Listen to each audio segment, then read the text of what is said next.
صدر آصف زرداری کی جانب سے ججز کے تقرر کا نوٹیفیکیشن جاری نہ کرنے پر وفاقی حکومت کا آئین کے مطابق آگے بڑھنے کا فیصلہ۔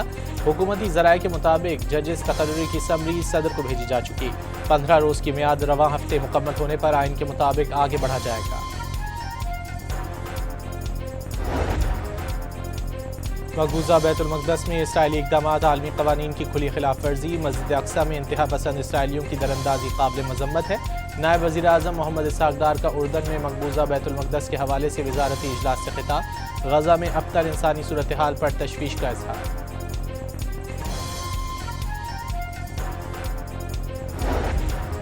آبنائے ہرمز دوبارہ کھولنے کے عبوری معاہدے کا اعلان آج متوقع۔ امریکی نیوز ویب سائٹ ایکزیوس کے مطابق امریکہ، ایران اور عمان 60 روزہ عبوری معاہدے کے قریب پہنچ گئے۔ معاہدے کا مقصد ایران امریکہ کے درمیان جنگ بندی بحال اور جوہری معاہدے پر بات چیت دوبارہ شروع کرنا ہے۔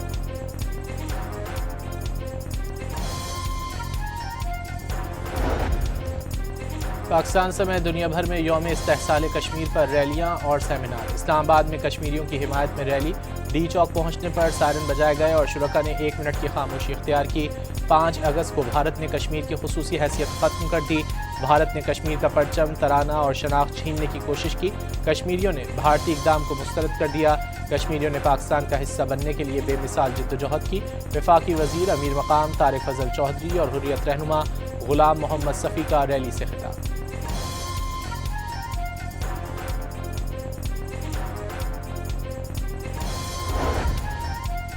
بھارتی اقدامات کشمیر تنازع کے قانونی حیثیت کو تبدیل نہیں کر سکتے۔ بھارت مقبوضہ وادی میں انسانی حقوق کی سنگین خلاف ورزیاں بند کرے اور اگست 2019 سے نافذ غیر قانونی اور یک طرفہ اقدامات واپس لے۔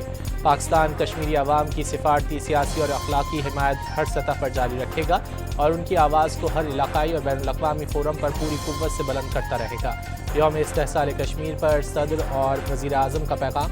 Field marshal Asim Munir, air chief marshal Zaheer Ahmed Babar Sidhu اور ایڈمرل نوید اشرف کا یوم استحصال پر مقبوضہ کشمیر کے عوام سے یکجہتی کا اظہار۔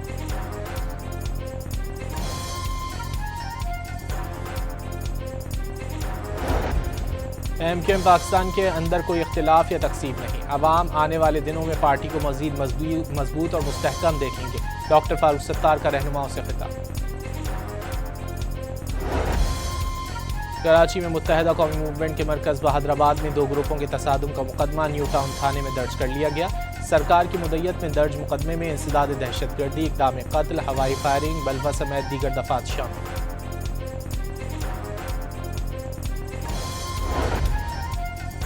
سندھ میں غیر ادا شدہ واجبات رکھنے والی آف روڈ گاڑیوں کی رجسٹریشن 1 ماہ بعد معطل کر دی جائے گی۔ 2 ماہ بعد رجسٹریشن منسوخ ہو جائے گی۔ سندھ کابینہ نے گاڑیوں کے رجسٹریشن نظام کو مزید شفاف اور مؤثر بنانے کی منظوری دے دی۔ میر رضا کی میڈیکل رپورٹ پولیس سرجن کے ماتحت ڈاکٹر نے تیار کی۔ ایم ایل او نے لاش کا میڈیکل کیا اور رپورٹ پولیس سرجن کو دی۔ پولیس سرجن نے 2 روز تک رپورٹ اپنے پاس رکھی۔ کوئی مسئلہ تھا تو فوری طور پر ٹھیک کیا جانا چاہیے تھا۔ کراچی پولیس چیف آزاد خان کی گفتگو۔ واضح کیا پولیس سرجن نے لاش کا خود معائنہ کیا، نہ میڈیکل۔ لاش کے ہاتھ میں گن پاؤڈر کی تصدیق بھی ضروری تھی۔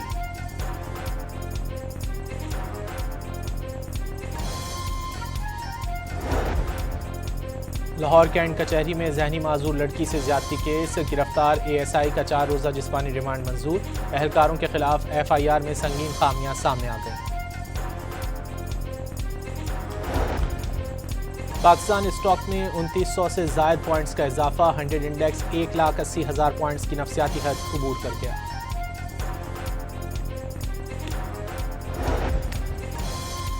ملک میں فی تولہ سونے کی قیمت میں 10,000 روپے کا بڑا اضافہ۔ نئی قیمت 4,37,936 روپے ہو گئی۔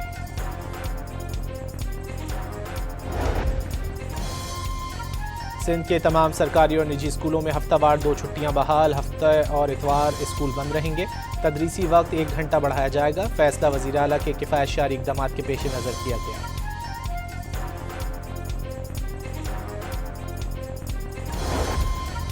اور دوسرے ٹیسٹ میں پاکستان کی ویسٹ انڈیز کے خلاف فتح کے روشن امکانات۔ تیسرے دن ویسٹ انڈیز نے 6 وکٹ پر 103 رنز بنا لیے۔ میزبان ٹیم کو 60 رنز کی برتری حاصل۔